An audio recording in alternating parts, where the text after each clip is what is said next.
universal texts reach a broad audience and allow examination for their relationships to familiar stories, serving as a means for cultural and personal exploration. This study shows that the canon is neither fixed nor imputable, but a site of transformation. I will analyse two Klotz romans, James Joyce's 1916, A Portrait of the Art as a Young Man, and Alison Bechdel's 2005 graphic novel, Fun Home, both depicting an artist's struggle against societal conformity. Students can learn from these texts, and hopefully the canon can form ideas of language and gender that cling in the pockets of students' minds, defining reality for students. These works explore themes of self-expression through art, model how to engage with such themes, and emphasise art's evolving cultural value. They also address complex parental relationships that shift over time and contribute to identity formation, along with the search for authentic sexual identity throughout history. Together, these texts interrogate how personal identity is shaped within and against inherited structures, using artistic growth as a means of resistance and discovery. Both texts present artistic self-expression as central to identity formation, although the form it takes is shaped by the pressures of social and historical context. In Portrait, Stephen Dalius's autonomy is bound in the constraints of early 20th century Ireland, marked by Catholic dogma, British colonialism, and rising nationalism. As Buttrich's article highlights, Stephen's rebellion is not personal, but emblematic of a broader quest for self-possession against nets of cultural institution conformity. When the soul of a man is born in this country, there are nets flung at it. You talk to me about nationality, language, and religion. I shall try to fly by those nets. This metaphor encapsulates his struggle to assert artistic freedom amid ideological structures. The Christmas dinner scene vividly dramatises the political and religious divisions fracturing Irish identity, underscoring Stephen's need to sever ties with inherited loyalties, a moment the article highlights as crucial for his emerging self-definition. Stephen's artistic credo that the artist must create beauty arises within this context of moral pressure and religious guilt, positioning art as a form of resistance and transcendency. As he matures, the language of the novel shifts from childlike rhythms, once upon a time there was a moo cow, to complex philosophical inquiry, culminating in his vow to forego in the smithy of my soul the uncreated conscience of my race. In contrast, Fun Home explores self-expression in a more inclusive and self-analytical mode, shaped by Alison Beckett's understanding and experience in rural Pennsylvania during the 1970s and 80s. She explores Bechdel's evolving understanding of masculinity and her struggle with obsessive-compulsive disorder, OCD. Her OCD is visually and narratively represented in a meticulous attention to detail and repetitive patterns throughout the panels, such as the recurring images of perfectly aligned objects and looping panel sequences that mirror her compulsive need for control and order amid emotional chaos. She reflects on this need in her archival diaries, writing, "I engage in rituals of counting and arranging objects, trying to tame the disorder within," underscoring her compulsive framework for processing trauma and memory. This compulsiveness aligns with the graphic novel's non-linear structure, where looping patterns echo the intrusive and repetitive nature of OCD, visually embodying how she cycles through memories and emotions. Her artistic style, meticulously detailed and almost obsessively precise, echoes these internal struggles.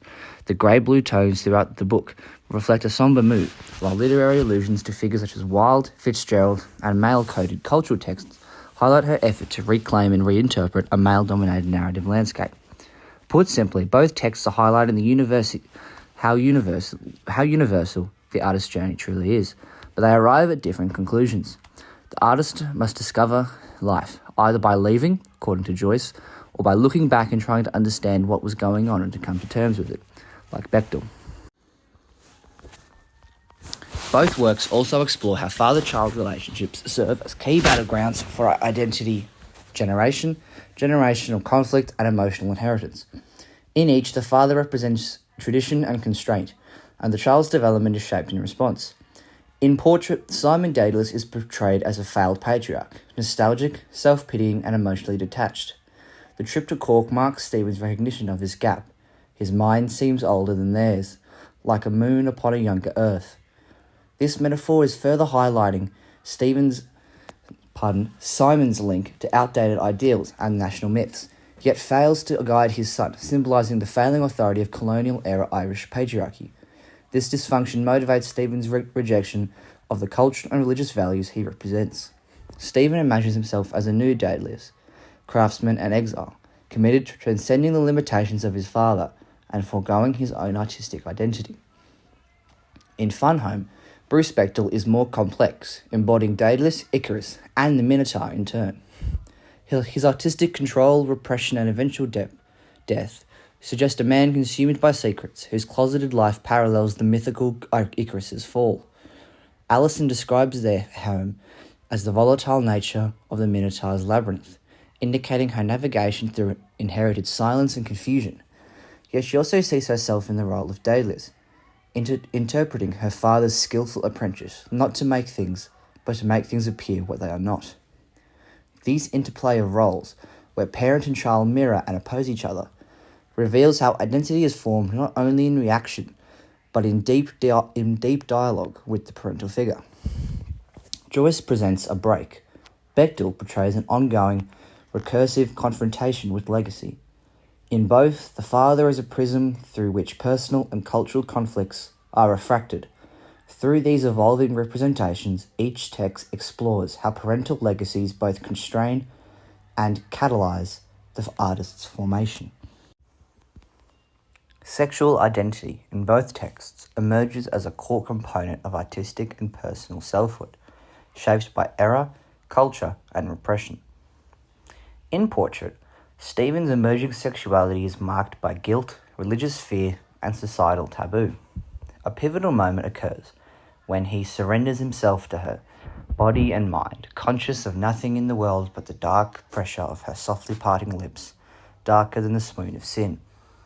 This blending of pleasure and shame in the juxtaposition reflects the Catholic environment that views sexuality as inherently sinful. Later, Stephen's conflicted feelings lead him into cycles of indulgence, confession, and intellectual rationalism. Sexual shame becomes one of the nets from which he must escape, entwined with nationalism and religion.